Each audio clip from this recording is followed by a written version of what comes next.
Now, I can only wonder that growing up, obviously this persona was always in there. Yeah. What was it like amongst your peers? How did you relate with people?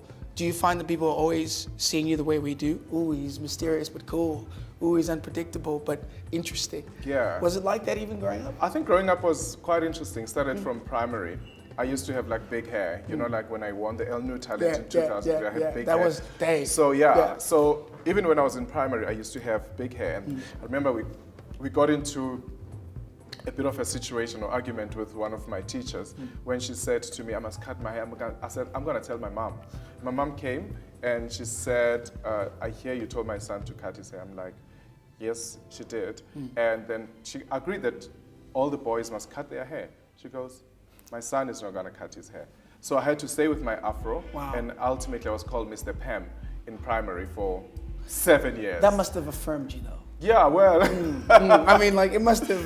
It did, I mean, it felt blessed, good. yeah. And then beyond that, and then I was like, besides anything else, I was like I was a hardworking student. I became like a head boy, and I became a prefect and all those things throughout my primary. And in high school, I was a class representative, and I was sort of a prefect. And in between, I was like a scout boy. And so everywhere I went, there was like this extra thing that I would actually do. I worked in a hair salon, and my peers were thinking like, what's so special about him? He looks like a girl, but he's not a girl. Yeah. And all those things, and they would just stigmatize me with stuff. But I'd be like, I'm cool, I'm doing my thing, and I'm going on. And immediately when at high school, it was amazing because I never had like proper school uniform. For going to school, you remember habit pants? Yes. I used to wear habits. Get out. Get out. You would. Now that I think about it, you would be that I guy. wore navy blue habits. Wow. And then the only thing that I had from school was a jersey with a yellow stripe from Tlale City and my tie. But anything, I never had school shoes. I bought myself like beautiful, proper shoes because I felt like, why not? I can dress up going to school and look good. My school bag was always amazing. Yeah. And immediately when I finished matric, I left home and I went to study auditing, as you know.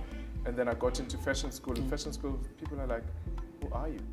Where do you come from? Sure. So there was up to a point, I always say my spiritual life plays a major role. There's this amazing anointing that is upon my life. Sure. And that is guiding my journey along the way. So I've always been standing out everywhere I go. Sure.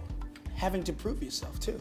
Having to prove myself, and also not just being, I would say, the pretty boy in class, but having to make sure that beyond what they see, you actually deliver. Yes. And that's all the accolades that came along. Yeah. I mean, from my second year when I won the best student in second, third, and my fourth year. Sure.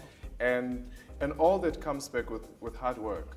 And I think because somebody said to me, are you an Aquarian? I'm like, yeah, I'm an Aquarian. Do you believe in astrology? I'm like, depends. Yes.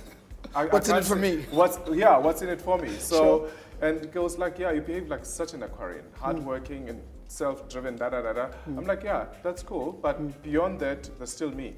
Whether astrology says that, there's still me. I still have to deliver.